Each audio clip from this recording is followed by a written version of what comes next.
I think the definition of greatness is to inspire the people next to you. It's not something that lives and dies with one person. It's how can you inspire a person to then in turn inspire another person that then inspires another person. And that's how you create something that I think lasts forever. And I think that's our challenge as people, is to figure out how our story can impact others and motivate them in a way to create their own greatness.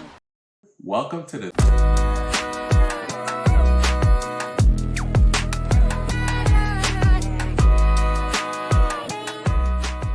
Welcome to the 3-on-3 podcast. That's right. You're tuned in to the number one NBA podcast in the universe.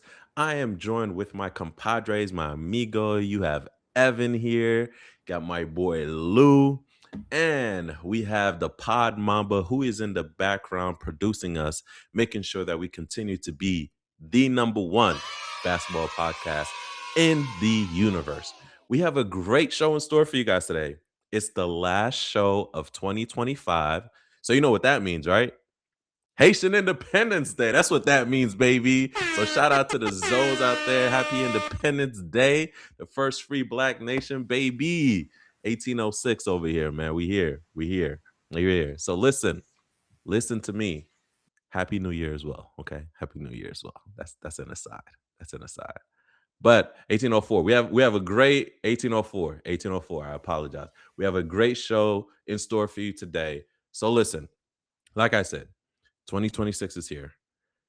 We got to put all the chaos, we got to take a breath, digest all the chaos, all the great things that's happening with different teams, and we have to put it all in one show. So you're going to bear with us.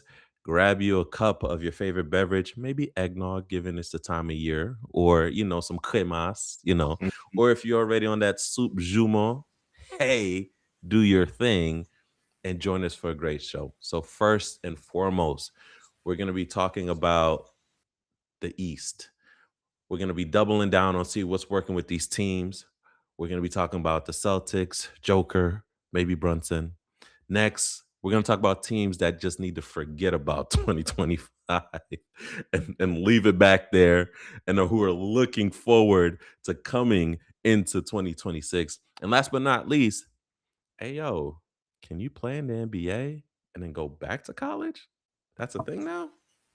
I don't know. We're going to figure all that out. We really are. So it's a wild ride. Like I said, a long and great show in store for you. But first off, man, we're doubling down on what works. The Celtics, they've built a championship identity so strong that they can literally win without Tatum. Like, no Tatum, no problem. Like, what's happening? Joker, he's putting up numbers. We'll see what happens. Right now, as we're recording, he's injured. We don't know yet the status of his injury. We're hoping it's not that serious. But yet and still, this is an historic run from him. We're seeing basketball played at a level from a guy in his position that we haven't seen ever. And then you got that guy, man, Ev's guy, Jalen Brunson, who's really become that guy in crunch time. I hate to say it. Like, I hate to, pat Ev on the back and let him beat his Knicks sweatshirt up and everything like that. Oh, yeah. But he is that guy. And if we're honest, games on the line, who else you gonna give the ball to? So, but since we left off with him, let's start off with that guy, man. Let's jump right into it. We're gonna start off the show with you, Jalen Brunson, man. He's shown time and time again that he is not scared of the moment. He can close. He will close, and he is the ultimate closer. Do you think he has anything else to prove at this point? What more do you need? See, doubling up on clutch player of the year. Right. Is he gonna go back to back clutch player of the year? Listen, as I stated last week when history was made, maybe a week or two ago, only 3 teams in the history of the NBA have won the NBA Cup, the Knicks That's a being the stat third. that's formidable right now. No player has ever won Undefeated back-to-back clutch player of the year, So Jalen, again, going for another unprecedented stat with this play this season.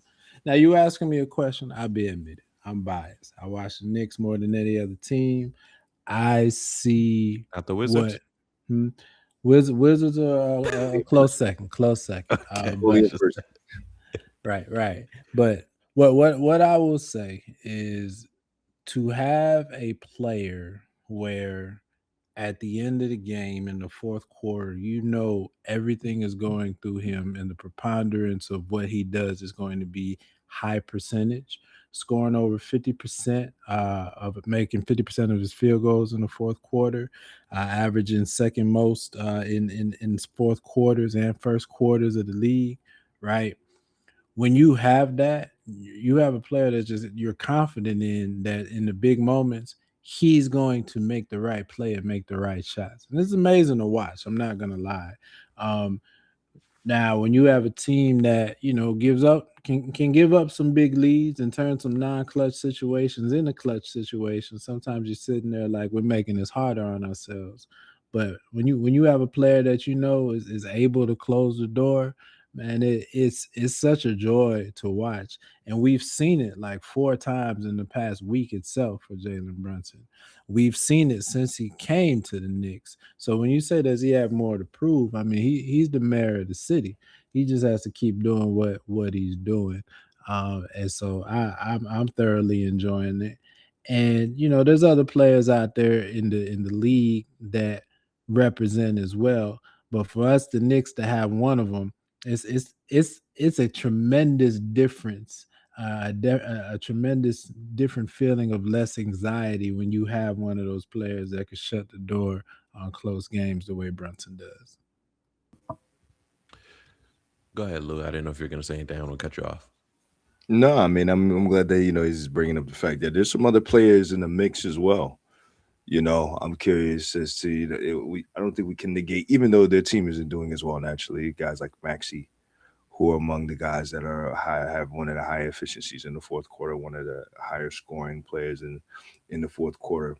Um, we can't negate guys like Shea, who I mean, your team isn't the top team in the league without the fact that you've been doing making these right decisions.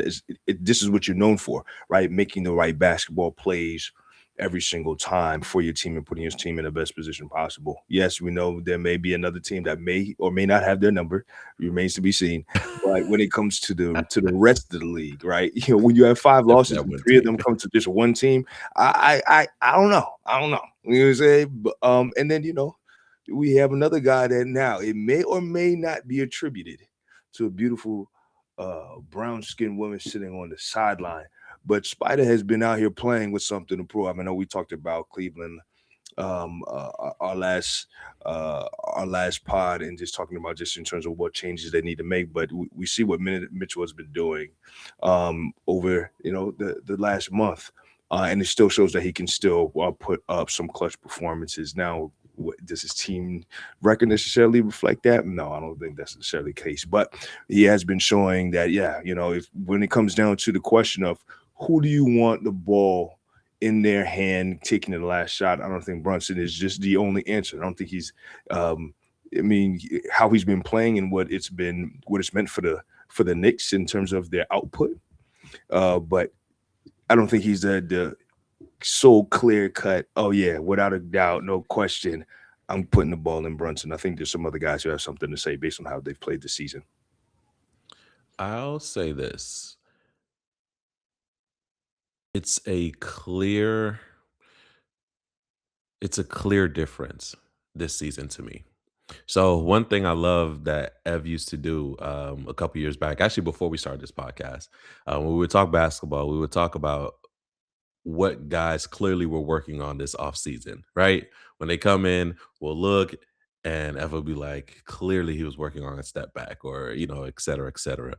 Trying to basically see that demarcation from your last play to this play. And this year, and it's not to say that Brunson wasn't confident last year. He's never struck me as a player who hasn't been confident, but I think he's owned it now, and he wears it with a badge of honor. So much so that he's in the leagues of your Shays, your Ant Man, your like your Lucas. He's up there, and I'm gonna be honest. Before this year, even with the clutch so and so player of the award, which is it's a good award. Don't get me wrong. I would have put him up there with the Shays, the Ant-Mans, the Lucas, as far as, hey, ball in your hand. Because you know what I'm saying, man? You can't stop it. You get what I'm saying? Like with Shay, you know what Shay's gonna do, right? He's gonna give you the hezzy, the tween, he's gonna give you the lean. You can't stop it, right? Luca's gonna give you the step back. You can't stop. Like that's to me, like he's reached that level, which is one of the reasons why I made I'm all on F's side these past episodes. Put him up there for MVP considerations. Like Oh, when you whoa. Doing a lot. listen, when you know what the man's gonna do and Let you him can't cook, Lou. stop Let it, him cook. Let him cook. God, man, like you man, like yo. you know when you just add a little too much seasoning, all right? Just a little too much dip on the Okay, chip. I'll Okay. stop right here. I'll say this and I'll stop right here. Brunson right now is playing like James Harden did in the Rockets in his heyday. Ooh. That's Ooh. how Brunson is playing right now. See, the thing that I will agree with you is that I would argue that what you're saying about knowing what he's gonna do and not being able to stop it, we saw it since last season. Arguably, we saw it, you know what I mean, in a little bit in the season before. I think that now that I don't think that us as fans have truly believed it outside of the fandom. Now it's like, okay, you've consistently been doing this, so I guess we really do got to believe that you're like that. Would I still put him up there with the Shea Gillies and Lucas and I don't know. I mean, he's a step above, probably a step above Maxi. You know what I mean? But I don't know if I would put him up there. Plus, they used to not putting stuff up in the rafters anyway, so I ain't putting them up there. Let me ask you this though, and then we and I'm my bad, Ev, and I'll let you close this Brunson love fest out, Ev. I know you're not putting him up there, but are you willing to acquiesce and say the margin is not far from Shea and Brunson as far as end of the game closing? Like it's not a No, wide away agreed. margin. They're right No, there. no, no, no. Agreed. I definitely do think. I think had this maybe been like first two games of the season, we'd be talking about somebody maybe like Austin Reeves. But no, I think in terms of like somebody like Brunson is fully shown that he's meant to be in that conversation. There's no question Okay, about it. fair. Go ahead, Ev. We'll let you finish out this Brunson segment, man. I was just gonna say, and this would be my first Mike Brown endorsement on camera. I think this season. I think the difference is the offense as a whole is better, right? So when the offense as a whole is better, when the balance is a little better, now you have more issue with being able to center on Brunson down the stretch, and it makes him even more deadly in these moments than it did even last year when it was like he was the entirety of the offense. And so even though the efficiency was there, the strain on him was more, right, last year. Now he's coming in more rested. The offense as a whole is humming even more, and he comes in just even deadlier as a closer. So, and you see that I liken that to like what Shea can do, what Jokic can do, because those are ones that are definitely in the category as well. When you already have great offense and balance around them, it makes what they're able to do in the closing segments even more deadly. Facts. All right, guys, let's talk about the Boston Celtics. As we're recording right now in the East, they are third right now in the Eastern Conference. As I stated in the opening, they don't seem to be missing Tatum too much. Jaylen Brown has put this team on his back, and they're out here third in the Eastern Conference. Is it time for us to put some respect on Beijing Brown's name? I'm just saying. Hey, look, He before started you doing do, better when he got rid of the Beijing. I'm just throwing yo, what he killed me when he's like, yeah, like you have a champion rubbing off on you. Oh, blah blah that. blah blah blah blah blah. Womp womp. We come back. No, but what I will say is, I think it's deeper than that, and I think this is what makes the Celtics such a solid organization, is because it's built from the back end, right? So we'll go back to when Danny Ainge was in the mix of it, right? Solid in terms of from your front office, and then him passing and the success he's had that on that end that set them up to have the roster that they have now. And then with your coach Brad Stevens, elevating Brad Stevens to now be in the front office, being on the back end, learning from Danny Ainge, and continuing that moving forward. And then having Ime then be the coach that set a tone and a culture for what the roster that you have that was close to getting to the promised land. And then with the whole situation with him, even though, whatever our personal thoughts about how he exited that, but the culture still remained. And Missoula really just to step into that basically with the car already warmed up and just to keep it going and then to get them over the hump. But yeah, from the top down, the organization has just been built solidly, so they've set themselves up to be this successful. And then we've always known it was always supposed to be the 1A and 1B with Jaylen Brown and with Jason Tatum. So to see him really do what he was supposed to do, right, what we've expected him to do in terms of being able to carry this team while Tatum is out until he's able to get back into the mix, it just goes to the testament of how they've been able to build a solid organization from the top down. I'll say this. I think we also forget, I'm not saying you, Lou. I think we also forget how much flack Brown was getting. Like you gave him a big compliment by saying 1A, 1B. People were saying, is he even a one? Should he even be considered a number one option on your team? Is he more? No, facts, facts. I mean, the Celtics, shout out to them. They see his value, right? They recognize his value. But let's be real. On the internet, social media, whatever, he was getting a lot of flack, right? Remember a couple years ago when he had no left hand I and was was going to say getting no picked? left. Yeah, no left. He worked on that. Like, so he was getting a lot of flack for not being, when you looked at Tatum and you looked at him for not being on that level. And I think this year, this is him reminding us, like, no, no, no, actually, I really am. I'm the one who's taking a step back with my game to let Tatum shine. So two things before I get into the positives.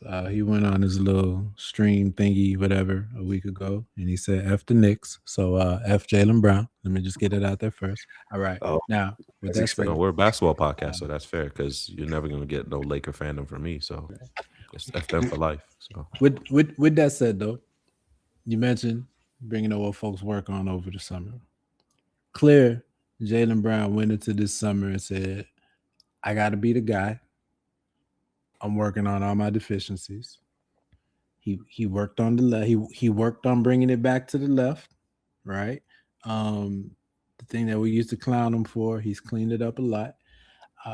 29, 6 and 5 on the season, with same efficiency as he was last year. Turnovers are up one, but I mean he's handling the ball a lot more Baltimore, this year. yeah, more reps. Still shooting, the same from a field goal percentage, about the same 36-37% from three. So his efficiency has not declined while his workload is picked up. I give him a lot of credit for that. And you got to give Lou laid out the history, right? Lou laid out how the Celtics have built a culture over the last few years. But you got to give credit to Missoula, the one that folks don't like to give him credit for. But he's brought in an offensive identity that this team continues to carry through even without Tatum. Top 7 in net rating, 4th in offensive rating, 3rd in threes, both taken and made. The year that they won the championship, I think they were 1st in the league in Yeah, they're threes, first in taken and attempts. made. Yeah. So they've maintained their identity even with Tatum being out. Pritchard has stepped up and looked better in starting minutes. Derek White has been his consistent self, and has given Solid point guard. right, giving you this point guard thing, giving you solid. We're not doing it right now. I'm just saying, bro. Staying That's what solid, I'm right? saying, What man. the NBA list of man? Thank you. It's all good. Go ahead. It's all good. So I've been circling this topic for a couple weeks now. to see, okay, they having a hot week or they having a hot month, right? 19 and 12, third in the East. Tell them who they lost to last night, huh? Who they lost to on Sunday night. Wow. Hmm? They lost to the Knicks, man. Relax, man. Nah, they lost to y'all, Oh, they man. They lost to lost. me. Yeah, they lost to me. Yeah, they My lost to bad. them Blazers. I try to get you live real quick, Listen, man. man, That's you all. did. You did. That's I'm worried all about good. Dallas tonight. I'm sorry. I'm worried about Understood. Dallas. But respect Cooper is Fly. where it's due. They are holding the line, and everything that they're putting out is that Tatum's coming back in March, and so they want to be in position to go for what folks still consider to be an open East. So No. I begrudgingly I can't hate them for it. See, the only thing I'll disagree with you on that, Ev, is I don't think that Missoula is not getting the credit. I think, if anything, him taking it over the finish line and getting the championship is he's following the same trajectory that Kerr, right, is followed. And if he's able to get another, um, I think that it kind of solidifies his position. And the reason why I say that is, look, it's again similar trajectory. Has somebody that established a culture, established something, and then you were able to then add whatever tweaks you needed to add to it to get you guys over the hump. Um, so it is credit to him because, hey, they got the chip with him. So I wouldn't go as far as say that he's not going to get the respect, because if you continue to consistently perform at a top 5, top 3 level, how can somebody say that you're not getting the credit you deserve? I I know we got to move on, but we need to circle back on this conversation. We need to circle back on this conversation because it's like I have an analogy, but it's anyway. We We'll go can back. nip a little bit on the back end still, like, Okay, oh, let's talk about it. We'll I, give it 2 minutes. okay, We'll sacrifice. This is what the pod okay. is about, real quick. Okay, Ev and I have a history. We met in Valdosta, and he shared that history before. I'm going to share about our personal lives. When you're in the master's program, you have a opportunity to have an assistantship, which helps you pay for your tuition, right? You essentially work for the university. They give you a little stipend. So as our boy before us put me on, referred me, interviewed, got the job, did my thing. As Evans go around, I do the same thing, pay it forward. Hey, yo, I got my boy. He's solid. You get what I'm saying? Put him on. He interviewed. He did the job. He excelled as well, too. Right? Yes, credit should be given to our boy Evans, who put us on, right? Because he laid the groundwork, the work ethic, everything, put us on. And then we continued and did our thing and became great in our own rights and etc. Credit should be given. But I feel like when we do that, we sometimes discount, like, we still had to do that. You get what I'm saying? Like, yes, I opened the door, quote unquote, for Ev, but he still had to go in and be on time. He and still had to perform. do his thing. He still Yeah, had to help people. He still had to do that, right? So just like Ime kind of put a culture, everything like that, but he had to keep that culture intact, right? He had to keep it going. Same thing with the Steve Kerr, and I love Mark Jackson, right? Like he cultivated something in Curry, and he had the vision, right? The prophetic. We could even say the prophetic vision. He's the first one to say this is the best backcourt you'll ever see, right? Mhm. But Kerr had to implement the motion offense. Kerr Agreed. had to. You get what I'm saying? So like, That's why I disagree with Ev. That's what I'm saying. You can't say that Missoula is not getting his credit. Like, he proved that he can take it to the next level. well, So I think people really do, though, Lou, is what I'm saying. Like, people often don't realize the work that it takes, right? Like, yes, you had somebody who gave you an opportunity to get in, but it's up to you to make that work from that on. They're not doing the work for you. You get what I'm saying? Same agreed. thing with I could go on for day, the Spolstra down in Miami. You get what I mean? So Can't it's like minimize that he put it how they did. Yeah. how I much think in value do all we those put on the work? situations, yeah, I think in all those situations, right? Like there's a period of time when you brought up Steve Kerr, you still mentioned Mark Jackson. Now I think that period of time was a lot shorter, right? Right. For Kerr. There's a period of time when you brought up Spoelstra, you had to still bring up Pat Riley. I think Mhm. that was a good bit of time, right? There's a period of time where folks bring up Missoula, but they still bring up Udoka.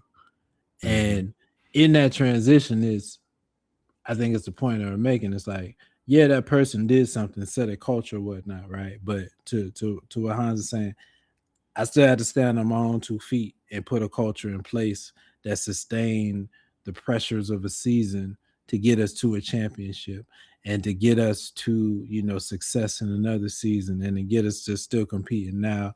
And so it's I'm just saying he's standing on his own 2 feet as a coach. And there's, 100%. whatever was built, to get him to this point is him 100% that's carrying it. Yeah, and if we're honest, there's not too many instances in today's NBA where people get a team from the ground up and take it all the way to the promised land within a year or two. Agreed. That doesn't happen. Anybody who wins it in a year or two, there's been a little, foundation laid there. Arguably, it's more pressure because it's like, why can't you take it over? Though? Like you've got That's to this true. level of success. Yeah. For you to not 100%. didn't get it there because the expectation is, hey, we've seen it work. You're supposed to be able to step in and be able to take it over. All right, That's a that's good enough point, Lou. Celtics love. I don't want to talk about this team anymore. All right, my bad, man. Let's get out of here, man. Let's get on to the next segment, man. As we stated before, I just want to give Denver their props. They're doing well. They are, if I'm not mistaken, third in the West. Yes, they're third in the West. They lost to the Heat tonight. Jokic went down with a knee injury. We don't know the extent. It hasn't been reported yet as we're recording. Hopefully it's minor. He's been doing great. We'll touch more on him. We'll circle back. Go ahead, Ev, real quick. Real quick, we argue about point guards all the time. I want to apologize by us talking about where the next point guard would come from a couple weeks ago. He's 7 feet, 280 pounds. He's in Denver, Colorado. The next great point guard in the lineage of Magic Johnson, Penny Hardaway, Jason Kidd is Nikola Jokic. I'm sorry. Okay, you got it, sir. Lord, man, he always be throwing us off, man. Like we go through this. We have a show. We do a pre-show. We I'm have done. segments. We This talk segment. about what we're gonna talk. Guys, we really do prepare for this show. Like I That want to was act like we my. really do prepare. Like We were Yes, going you're to talk gonna- about Denver. That was my Denver then you're thing. gonna throw stuff like this out here. Oh my gosh. What did you say 5 minutes ago? We could talk about it later. We could circle back on that. Yeah, we'll circle back. We'll circle back. That man's a center. We'll circle back. All right. Segment 2. Leave it in 2025. Which teams need to forget about 2025 right now? Don't even wait till the new year. Just start living in 2026. Two of your favorite teams, Hans. Which are your Yes. pick and pull teams? Listen, the pick and pull squads. Start living in 2026 now, okay? Start selling off your scraps immediately. Listen, your vision board is now, okay? Your vision board is now. It's your task list. It's not a vision board. It's a task list, all right? All right. Let's start with our favorite team to mention on the podcast, no matter what's going on, the Los Angeles Lakers. All right, so they've been having a up and down season. They started off Luka and AR and whatever nickname they had going, started off well. People are like, LeBron who, LeBron where, LeBron what, trade him now. They fall in a rut. AR gets injured. When we recorded, if you remember, because you guys remember, your longtime listeners, we were worried about the matchup because while we were recording, Luka wasn't going to be there. AR wasn't going to be there for the Christmas game. But lo and behold, what did they do? Listen, Luka's there, LeBron's there, and it means nothing. Rockets handled them with no issues. JJ Redick comes out publicly and challenges the team, saying that, no effort, they can't play again like this, et cetera, saying he's going to put it onto them in practice. It's going to be hard practices from here on out. Now, they did get a win against the Kings, the pick and pull team. So, there's that. But are you guys worried about the Lakers? Should the Lakers just be living their 2026 dreams now and just look to the future? or is this going to be a tumultuous 2026 for the Lakers? Look, man, I'm starting the campaign now. Leave LeBron James in 2025, bro. Move forward with the roster you have. Figure it out. Get Leave rid of him LeBron now, James. son. Because again, main thing that you were bringing up, why did the Rockets handle them with ease? You're talking about a team with a defensive identity, who's with the foundation of what their culture is, against a team that clearly you have two guys who clearly love taking plays off on defense in Luka and LeBron. And you're not going to have a winning season, a winning culture, win any more banners with two guys who, yes, great talents. You know what I mean? Talking about Hall of Fame, the Hall of Fame guy and LeBron and Luka and what he's doing, he's on the Hall of Fame trajectory. But in terms of playing, the lack of defense, just taking the plays off against teams that are hungry for it, and then you're in the Western Conference. Figure out what you want to do, JJ, in terms of what the identity of this team is going to look like. Because saying, yeah, we're going to have hard practices. You think LeBron cares about you saying we about to have hard practices? Come on, bro. Come on, man. Talk about it on your pod. See how that goes. Your pod with Steve Nash. Oh man. So how much of this though is a second set of growing pains, Ev? So to lose credit, LeBron appears, they kind of got to figure it out. It looks different. AR's injured. Is this just another set of growing pains, or do they have really bigger problems? I think the problems that they have are the problems that you could see coming into the season, right? There was a glass half full and a glass half empty view of it.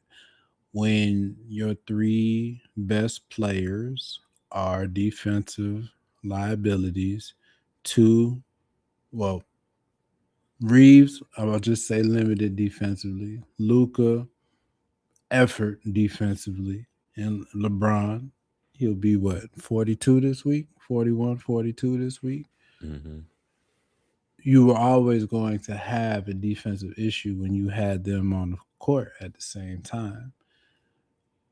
What you hoped you would get from DeAndre Ayton was exactly that, a hope, a wish, a simple fantasy that I wish was reality. Hey, Uh, bars. right? Rui Hachimura, never been a defensive prototype. The only defensive player that fit the mold, Dorian Finney-Smith, left, Mm-hmm. and Jared Vanderbilt may as well have left 3 years ago. You said three So years ago. they have no defensive players. What they need is an outstanding offense, and Ev, that's what you were getting from the start with Luca and AR. But we're in the dog days of the season now, right? Where that effort at the beginning of the season is going to wane off for a couple months, and now AR is hurt as well. So how dare you? How dare you besmirch the name of the former defensive player of the year, Marcus Smart? How dare you? that was, that was three teams and probably two How dare bodies you? ago.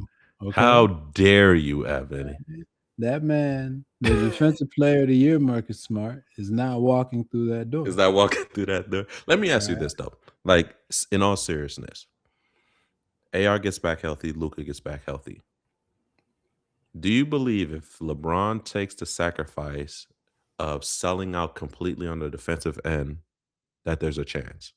So remember the Miami Heat, Wade, Bosh, LeBron, right?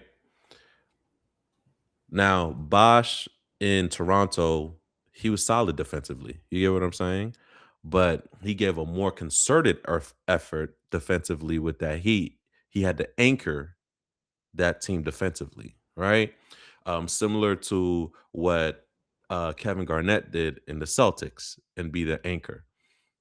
Do you think LeBron has that capability? I think he does. I think what's happening is he's pacing himself because he is older and he's choosing, like Lou said, you know what, rather than take off offensively, I'll take off defensively. Well, your team, I think, has it covered offensively between AR and Luca. Why not just sell out defensively, man?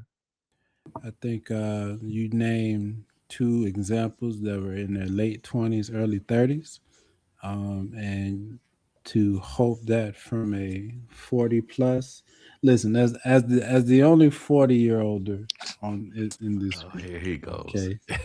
Here he Let Hey, goes. look, I ain't know. Here I you go. I ain't mad at it. I understand LeBron I'll meet spends you $1 there. million on his body. Okay. Some mornings you wake up and you're not playing all NBA defense for 35 minutes, no matter what your mind says you want to do. So if LeBron is able to do it, he once again will be doing something unprecedented. I'll say this: if anybody's to do it, it's LeBron. If I, anybody needs to do it, it's LeBron. yeah, that's that's what I'm saying. I, That's I what I'm saying. I would argue that the defensive end is going to be the harder end of the floor. So I don't think that LeBron is willing to give up his offensive aspect of it. I think it's the beginning of his fade to black if he chooses that role. So I don't know if LeBron is willing to acquiesce to being just a defensive guy, just to being the Bruce Bowen of the team at this point. Um, yeah, and I mean they have to figure it out. It's not going to be easy because LeBron is gonna you're gonna end up with like it's funny because we were still the Celtics, right? I mean the Celtics, the Lakers, like a Gary Payton and Karl Malone type situation, man. Like look, man, what you you They just went don't to the have a Shaq and finals. Kobe. They went to the finals. I'm just saying. Yeah, I, I'm saying, but you just don't have a Shaq and Kobe. I mean, you hope you gonna compare them to AR and Luca? Yeah, right, man. Come on. no, I You- guess what I'm saying is I believe that he still has it in him to sell out, and he's still LeBron. So there's going to be a mismatch here and there to where he can get a bucket or two on the offensive side, right? Just by his stature alone, right? So I'm thinking, hey man, if you're playing the game, this is just me thinking as an older person as well, too, near 40 myself. Like when I'm on the court, sometimes I got to make a choice, like if I go all out on this defender, we're playing pickup. If I go out all on this, if this team we're playing now, if what my team requires from me is all out on defense, I'm not making threes. I'm tired. Right? Pick which side you want me on. Do you get what I'm saying? or Sometimes it you're be gonna that way. settle for that 3 point shot because look, I got up the court. I to the rack. Oh no, What's happening? where's the So pick? so Where's so the to pick? your point, I think that's JJ's whole point is I just need you all to try. You're smart enough, you're intelligent enough, you know the game enough to try defensively. And that's what he's not getting right now. Like Lou said, that game against the Rockets was an embarrassment from a defensive standpoint. Yeah, It man. was just lack of effort, right? There's no game plan you can put in place for effort. And I think that's where JJ's real challenge is as we get into 2026 because he's got to ride this out for 4 or 5 more months. And Yes, to his sir. respect, JJ's been a good coach so far, right? But you're gonna have to change the behavior of superstars who are who they are. That's gonna be tough. Facts. Facts. Well, we well, I don't know about y'all, but I still want the Lakers to lose. So who cares? Here for it.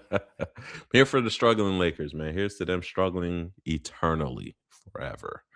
Think All someone right. Nico think someone Nico was over Christmas dinner saying, "See, I told y'all. I knew what I was talking about." Somewhere Forget he is getting some vindication. He's getting some vindication. facts. Skinny Luca's still the same Luca. All right.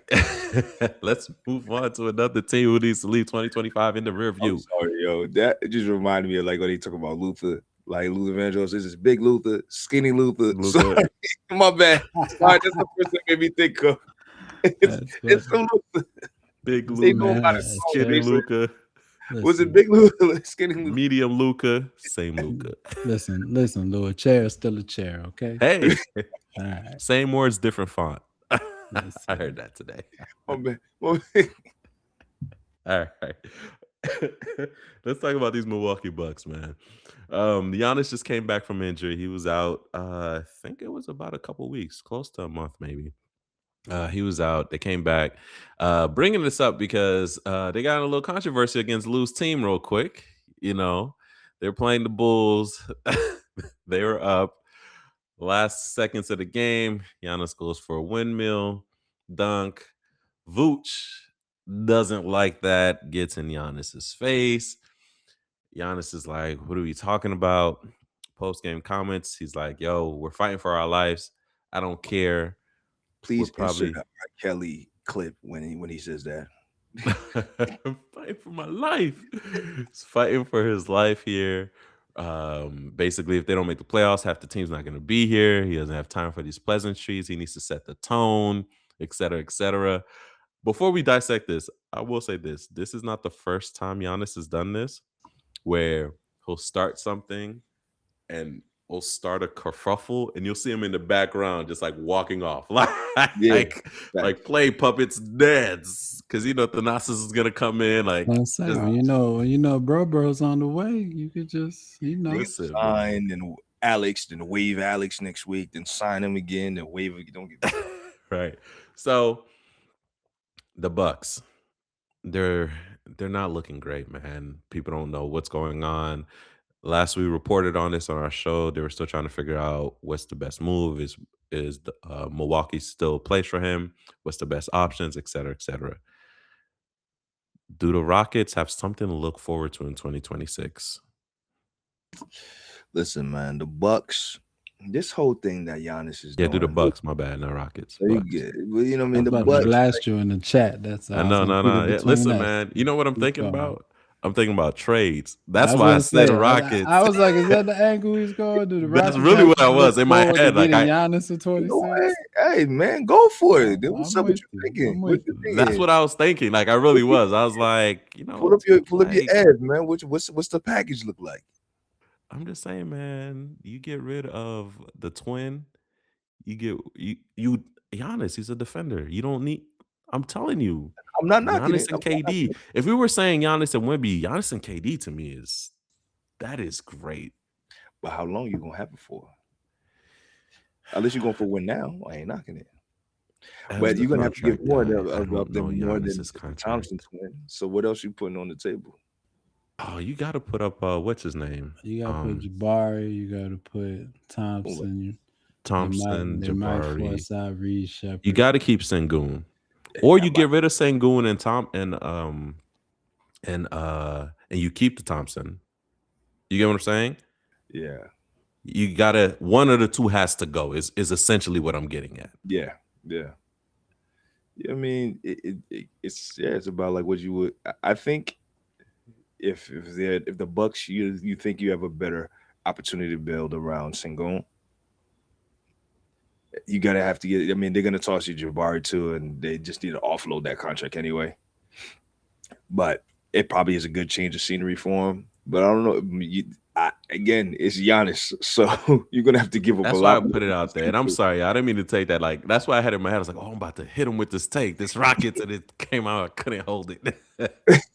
No, I mean, look, there's a package there somewhere. It's just a matter of if you're the Rockets, you're like, does the foundation we have just need one or two more pieces that we pull up together that get us to where we want to get to, and are we willing to do that? Kind of derail what we have going on now, and then if you're the Bucks, you ask yourself, all right, do we really blow this up? Now, since the Bucks have won the chip, they've been a top 5 team. As a matter of fact, they've been a top 3 team every season and only been a top 5 team once.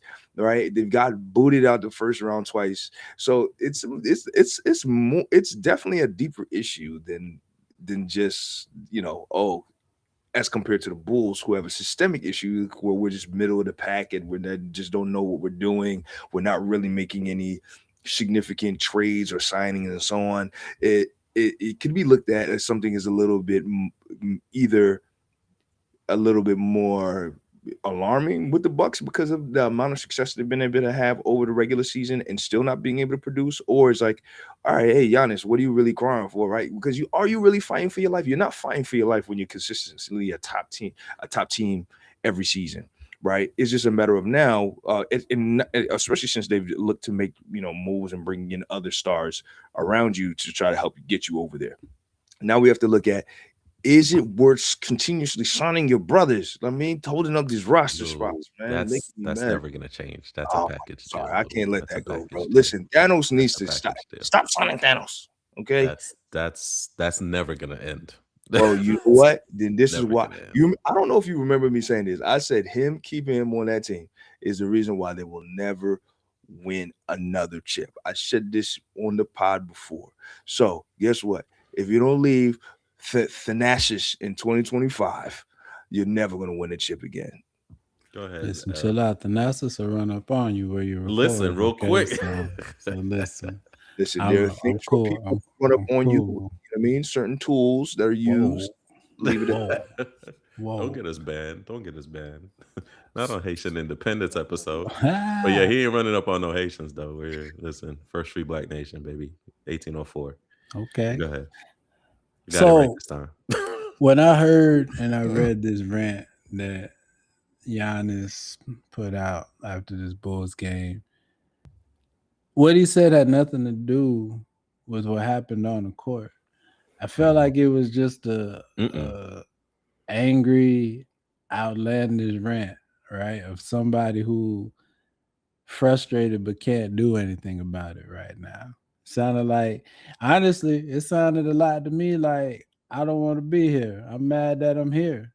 I'm mad that I'm still here and I'm stuck in this situation that I can't do anything about. And but I don't want to say that, but I don't know what to say. So I'm gonna just yell stuff. That's really what it sounded like to me because he talking about, half of us ain't gonna be here. Well, you, you might be the first of the half if you decide to be.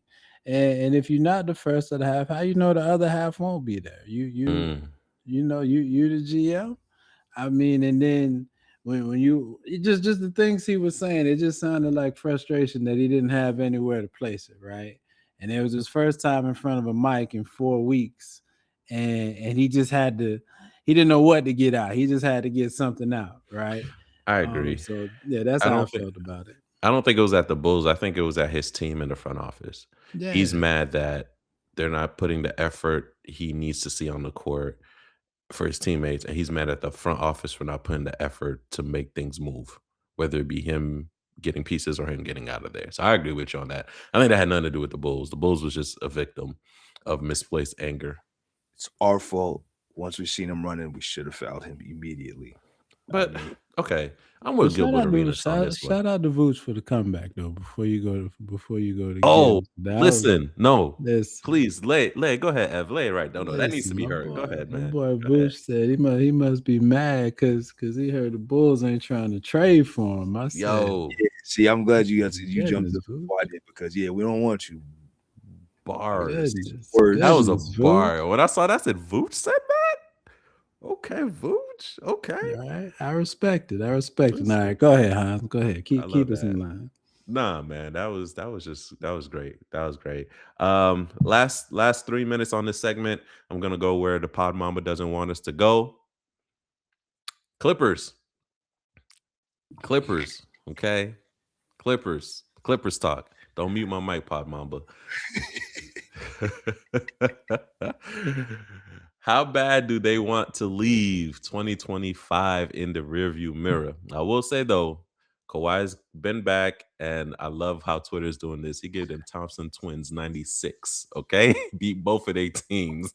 Gave one of them 44, the other one 50 something. So he did drop some two big games.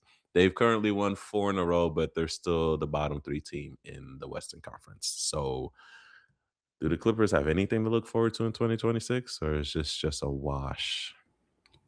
They have to look forward to a verdict on their aspiration scandal coming out sometime before the All-Star game and selling that. They have to look forward to the Oklahoma City Thunder picking a lottery pick with their pick. Thank you for bringing that up. It's if they keep losing like this, but yeah. Right. And I mean, I think those are the two big things. But like you said, 5 straight to close out the year. No shame in that. My issue is just Kawhi. you know. And the reason my issue is Kawhi is I'm glad you could put up 55 points. I'm glad you could put up 41 points. With the season in the cloud that you've casted on this franchise, you should be doing that every night to get to make the story about that and not about the other stuff. But Kawhi's not built like that, and that bothers me. You missed a step. He should be doing it every night. He should be playing every night. He's not even playing enough to do it. That's Listen, the issue. That's the I, issue. I shout out to Leave him for Kawhi playing to it. 21 games so far this year. Bro, you That's can't. above his usual. All right, I'm done. I've been I've been in the Clippers corner for a couple years getting burnt. You can't win with a Jekyll and Hyde team. You just can't. That's what they have, a Jekyll and Hyde team. You can't do that, okay? 2019 was an exception. I'm sorry. It's an exception. It's not the rule.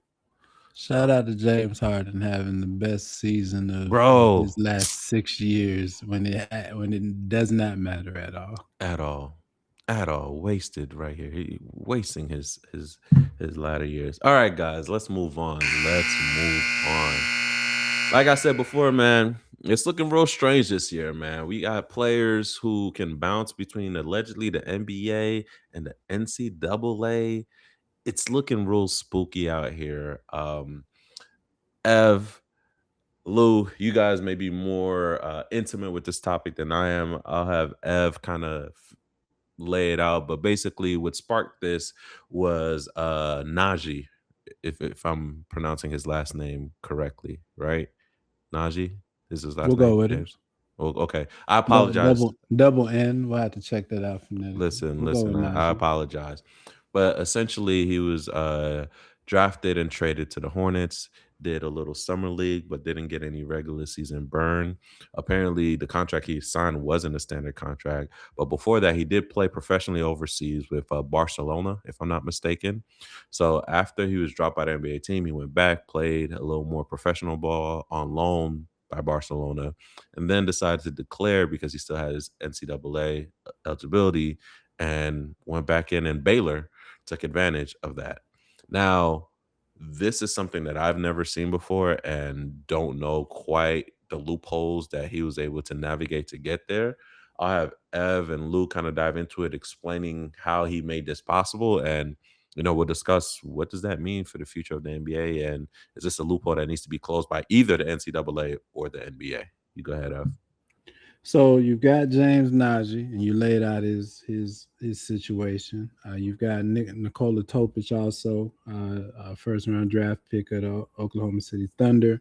He's been out with testicular cancer, and he's reportedly going back to Oklahoma, I believe, as well. So two players in the past week, similar situations, and so essentially, what they were drafted, never played in an NBA game. Got some overseas professional experience. And so what has changed in the past couple of years is that the draft from an NCAA rule standpoint, the draft itself doesn't mean professional participation. So declaring for and being selected in the draft doesn't get rid of your eligibility anymore. Professional experience in other leagues is allowed. So like playing overseas in pro leagues, that's allowed. Of course, over here we had like the G League, we had the Ignite, and so in the creation of those opportunities over here, they loosen that professional experience threshold. And then the hard one is the NBA game appearance, right? If you haven't appeared in an NBA game, you're good. Once you appear in an NBA game, you lose your eligibility. So to say it in a nutshell, declaring for the draft doesn't kill eligibility. Playing professionally doesn't kill eligibility. And if you don't sign an NBA contract and don't play in the NBA game, you still can have your NCAA eligibility. What that means is, go for it. No, I'm saying this is also one more piece added to that, being within 5 years out of high school. Right. Once you cross that threshold of being 5 years out of high school, then you no longer can, you no longer have that eligibility. NCAA eligibility. for NCAA. So Yes, if you're for more than Right. 5 years out Yeah. of high school, you can't do NCAA. Right. Yeah. So what that means is you, for right now, immediately you have two players entering That's without eligible university though, for. right? Say that again. That's without university though, right? What if I'm at a advanced degree, but I'm more than 5 years out? Doesn't matter. Once you're Well, outside of that we'll 5 call years, Adam Silver for that one, sir. For yeah, once you're out, NCAA, like there's this guy who's in like a master's program or something. He's yeah, playing NCAA. yeah. It's got to be more than 5 years out. He's probably 6. I'm throwing a wrench. I apologize. Go ahead, F. All good, all good. It might be the start. It might be like your first year, but what we have right now, we have two players who, well, one that's had overseas professional experience. He's going to enter in the middle of the NCAA season, right? During conference play at that, when the games get serious, and he could go out and ball out, right? Yeah. He might ball out for 3 months. Well, the Knicks still own his rights, so if he goes and he balls out, and we can use a little front court depth, we can call him up, put him on a two-way, sign him on a contract, and now we got him. He's gone. Baylor might lose him right around conference championship time if he does his part. What this does is it creates an entire situation now to where all your second round draft picks, those players where you've been stashing them in the G League and whatnot. Potentially, you have another avenue now, right, of development for these players for an NBA team that still owns their rights if they're not NBA ready yet. With this NIL money, right now, okay, a player got drafted in the second round, point guard, team that doesn't really need a point guard right now, instead of drafting the stash and sending them overseas for 2 or 3 years, hey, Kentucky or Louisville really needs a point guard right now. Throw a little NIL money his way, he can go play for them. You're creating a scenario now where you really have an in-depth minor league system, right? Off of really a series of rule loopholes. And so what you're going to see in the next year or so are teams really figure out on both sides how to exploit that loophole before the regulation catches up with it to make it make sense for everybody. It's going to be very interesting to see how that plays out. I think there's a couple things that we got to touch on in terms of, like, for instance, the NIL money. We know the NIL money doesn't come directly from the university; it comes with brands and so on, other university affiliated stuff, whether it's a group of donors or whatever, boosters, so on and so forth. If they deem it, I mean that this player is that crucial, that vital to what they need to be able to bring them over the hump. Now, are they necessarily coming from, like, with these two players able to come just move over to get an NIL deal? There's probably leverage on the university's perspective to say no, because it's like, well, if you're not, why should we give you a contract if you're not going to get an NBA contract? What are you going to do with it other than that? You know what I mean? You're not going to get anywhere, and anyway, this is probably your best bet. So I think universities have leverage on the NIL thing. And also, this is actually not the first time this has happened, right? So these two players aren't the first. Najee's in the first. As a matter of fact, there's a player that actually came from Ignite, Thierry Dolan. He's actually the first, and he did it at the top of the season. And he played in the G League. Anything he went from the Ignite, and I'm blanking on what university that he ended up going to. But the point is like, this is not the first time that we're seeing this actually. So it's actually happened a little this season already, and he was the first. The thing about it is now is the fact that these guys are, guys that you've seen play for NBA teams, right? So it's now moved from the G League to that.